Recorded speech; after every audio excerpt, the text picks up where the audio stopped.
Pour ne rien manquer, abonnez-vous maintenant. Les vraies voix Sud Radio, le grand débat du jour.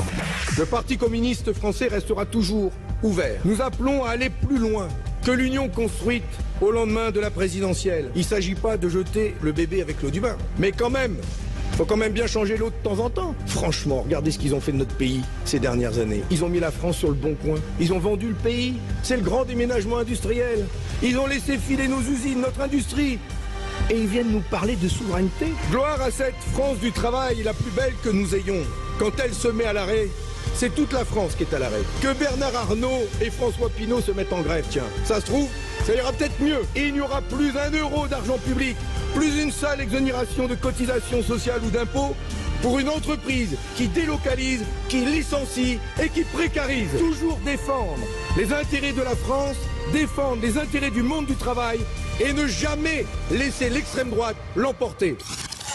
Et ce lundi à Marseille, Fabien Roussel a été largement reconduit à la tête du Parti communiste français. Dans son discours de clôture du Congrès, le secrétaire général du PC souhaite, je cite, convaincre à nouveau une classe ouvrière abandonnée par la gauche avec de très grandes ambitions. Écoutez. Notre proposition, c'est de construire un nouveau front populaire pour bâtir ensemble une France libre, forte et heureuse. Et avec une stratégie, visiblement, Philippe. Oh oui, une stratégie. Est-ce que c'est le retour au Parti communiste de l'époque Georges Marchais, un parti communiste qui reparle aux ouvriers, aux classes populaires, qui parle protectionnisme, qui parle usine, qui parle industrie? On n'est plus dans ce que Serge Moati, un homme de gauche, appelait le boboïsme tragique. Alors est-ce que pour vous, Fabien Roussel peut faire revenir à gauche les classes populaires qui sont massivement parties au Rassemblement national? Vous dites oui, vous dites non. Dans les deux cas, un seul numéro, le 0826 300 300. En tout cas, vous dites non sur notre compte Twitter à plus de 74%. Et on va en parler avec notre invité. Léon Desfontaines est avec nous. Bonsoir. Bonsoir. Merci. Bon, c'est pas parce que c'est Trotsky, avec nous. Mais Léon, c'est beau, Léon. Secrétaire général du mouvement des jeunes communistes de France. C'est très joli, Léon. Philippe Bilger, sur cette question, peut-il faire revenir à gauche les classes populaires? Moi, je ne crois pas, mais j'ai scrupule devant un jeune idéologue de qualité, on l'a déjà entendu par visio, à avoir une vision, encore une fois, seulement psychologisante de la politique. C'est-à-dire que moi, qui ai été et qui demeure anticommuniste primaire, je suis obligé de constater que Fabien Roussel est un homme qui me plaît, mais par sa nature, par son empathie, par son parler vrai. Mais je ne crois pas qu'il parviennent à reconquérir sur le plan du programme des gens qui ont été terriblement échaudés par le passé, d'un certain passé communiste, parti communiste, et de sorte que on n'oublie pas, malgré la chaleur du personnage, j'allais dire l'outrance de son projet. Et je ne pense pas qu'il puisse substituer cette chaleur et cette idéologie à peine rénovée, rappelez-vous ces maladresses sur Staline, à une gauche qui ne parvient pas à renouer avec le peuple. Frédéric Dabi, on change l'ordre pour une fois.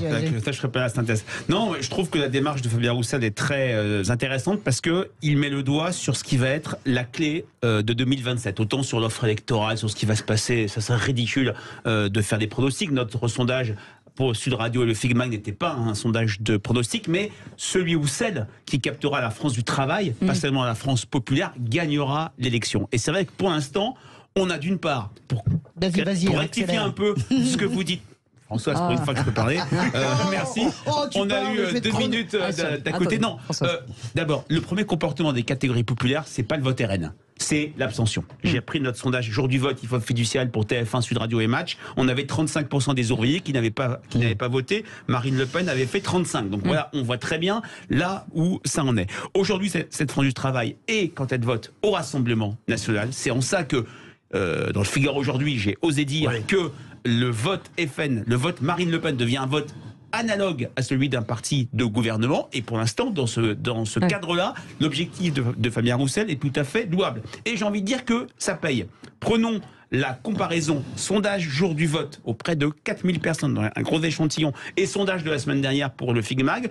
On voit que 7% des ouvriers choisiraient un vote Roussel, 17% de Jean-Luc Mélenchon, c'était 27% il y a avant l'élection présidentielle. Et alors, c'est une sous-catégorie. Attention à la marge d'erreur. 54% choisiraient Marine Le Pen. Si je puis dire, l'objectif est extrêmement ambitieux. Moi, je suis frappé par un élément d'attrait très fort de Marine Le Pen vis-à-vis des catégories populaires, c'est l'empathie.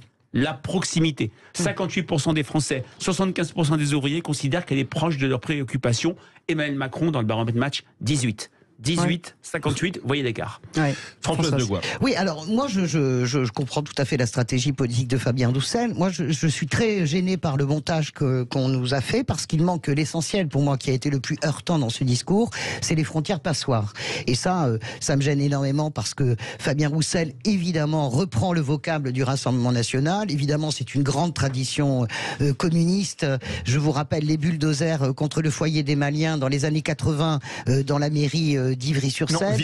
Vitry-sur-Seine. Ce vocable me gêne parce que c'est pas comme ça. Si tu veux, tu te mets les doigts dans l'œil jusqu'à la place rouge. Si tu penses que c'est en reprenant le vocable du Rassemblement National, qui est un très bel endroit que j'adore, le vocable du Rassemblement National, et en expliquant que tu manges des steaks et t'aimes les barbecues, que tu vas ramener les catégories populaires. Je caricature, mais si vous voulez, c'est même presque un manque de respect de ces catégories populaires. Je suis très sévère avec Fabien Roussel parce que Fabien Roussel, c'est 2,8 à la présidentielle. Comment peut-on imaginer, je reprends l'argument, c'est merveilleux d'être aimé par des gens qui voteront jamais pour vous.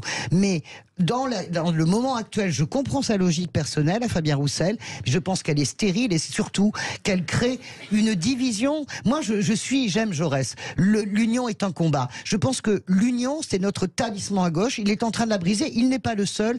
Et en cela, je suis assez sévère le concernant parce que c'est un peu du vent dont on fait les flux. Pour vous, c'est Fabien Roussel qui casse l'union à gauche, ou pour vous, c'est plutôt certains députés, LFI ou Europe Écologie Les Verts, et leur comportement dans l'hémicycle? Dans les deux cas, un seul numéro, le 0826 quand vous annoncez 300, comme programme que vous voulez, quand vous annoncez comme programme que vous voulez dépasser l'actuelle union qui vous a fait élire, ça veut dire que c'est vous casser l'union, bien sûr. Léon Desfontaines qui n'est pas au 0826 300. Je suis bien présent.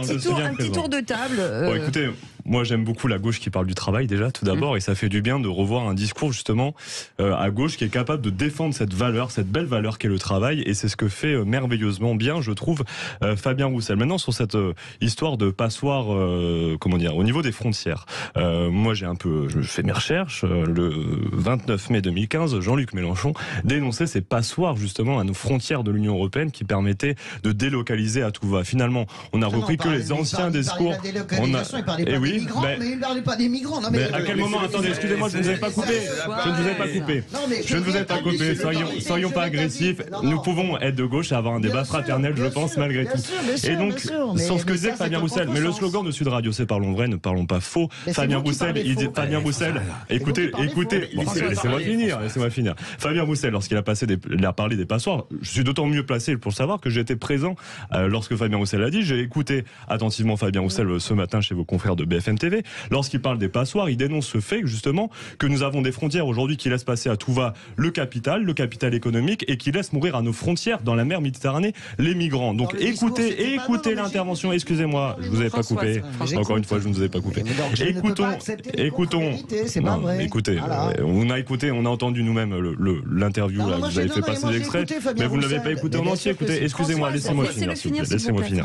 Et ce qu'on vient dénoncer, c'est le fait que depuis trop d'années maintenant, depuis plusieurs décennies, nous avons assisté à une politique qui a favorisé les délocalisations, notamment avec ces traités de libre-échange. En 2005, nous avions 0 € de déficit. La balance commerciale était à l'équilibre. Aujourd'hui, nous avons 170 milliards d'euros de déficit, c'est-à-dire que nous importons plus que nous exportons. Eh bien, aujourd'hui, si on défend le travail, si la gauche doit défendre le travail, elle doit prendre ce sujet à bras le corps. C'est ce que fait Fabien Roussel, et il le fait, je pense, merveilleusement bien. Moi, je viens d'un territoire, la Somme, d'une ville, Amiens. Cette ville a été victime de la délocalisation. On a tous en tête Goodyear, Whirlpool et tout un tas d'autres entreprises qui sont parties à l'étranger justement à cause de ces traités de libre-échange. Eh bien, je pense qu'on a besoin de retrouver cette gauche du travail qui est capable de défendre l'industrie comme l'agriculture. 0826 300 300 avec Olivier D'Artigol qui nous appelle à l'antenne. Une vraie voix. Bonsoir Olivier D'Artigol. Bonsoir Olivier D'Artigol. Vous me manquez les vraies voix. Vous me manquez. Ce qu'il y a de bien, c'est qu'il connaît 0826 300 300. C'est bien. Olivier. Olivier, vous y allez, chez moi, vous écoutez. Allez. J'étais tranquillement chez moi à vous écouter, plutôt serein, plutôt paisible. Et pour moi, Françoise de Gois est une grande journaliste, vraiment. Et moi, j'ai suivi beaucoup Françoise sur les dernières années. Et vraiment, je pense que pour instruire le débat à gauche, il y a vraiment besoin, mais Léon vient de le dire, de partir des propos. Et donc, si on revient à la source, quand Fabien Roussel évoque la France passoire, c'est la partie de son discours, qui est d'ailleurs une partie très forte, avec beaucoup de souffle, où il évoque la désindustrialisation, qui est un véritable fléau. Et comment parler de la France qui bosse, de la France qui travaille, si on ne parle pas de cette saignée insupportable qui relève de décisions politiques. Donc je voulais simplement dire à Françoise que je sais que cette fake a été beaucoup reprise sur les réseaux sociaux, mais qu'il ne s'agissait pas de la question de l'immigration, qui par ailleurs est une question qu'il faut bien évidemment débattre sans faire un refus d'obstacle dans le débat public. Et je pense qu'il peut y avoir un bon projet de gauche sur ces questions-là. Tu es trop rhétoricien.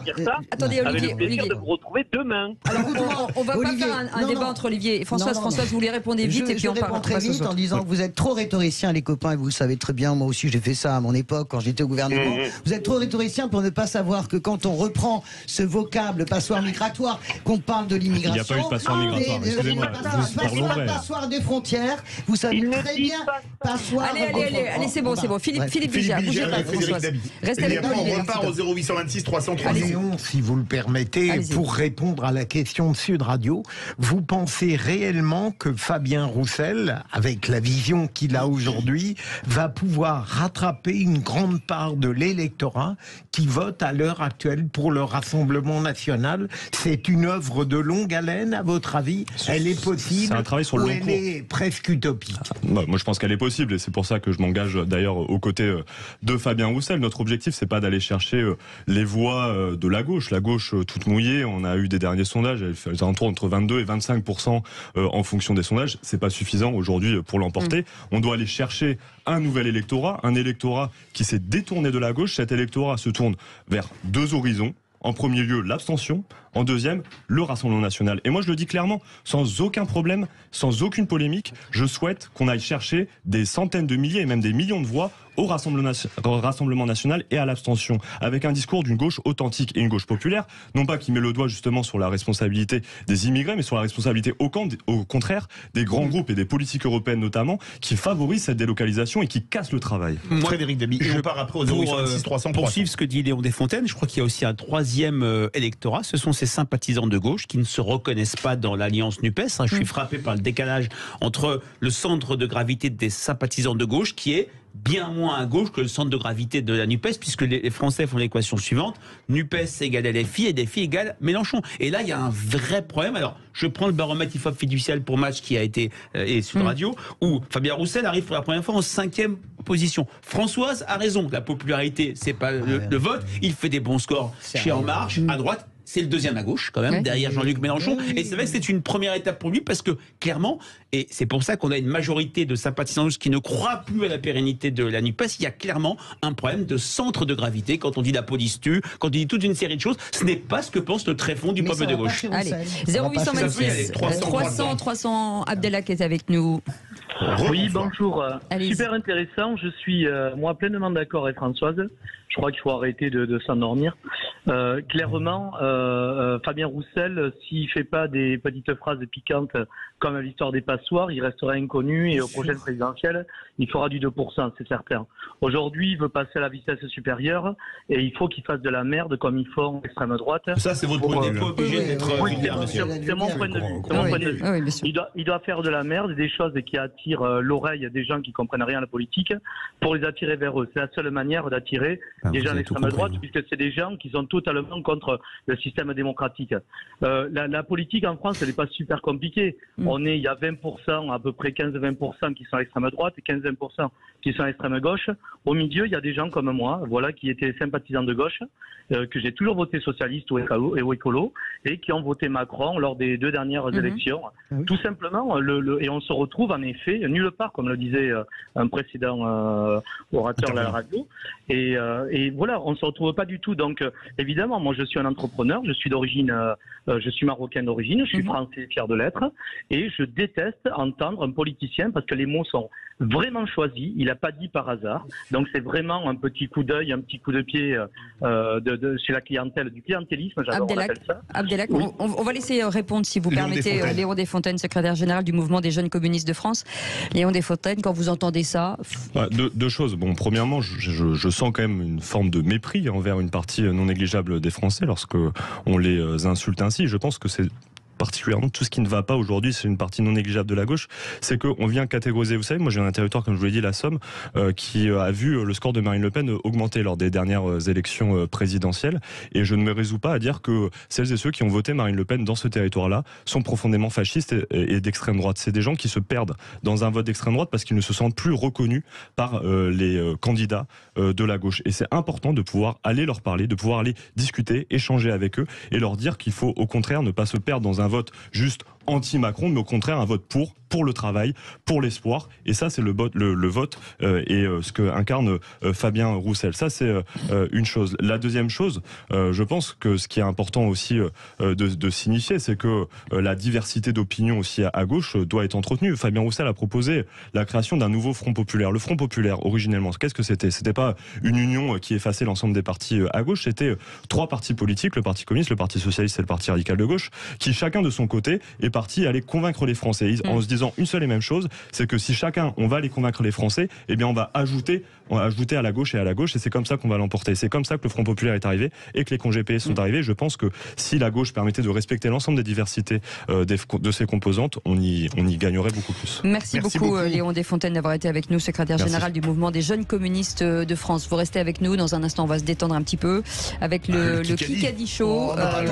Quiz de l'éduc. Allez, à tout de suite.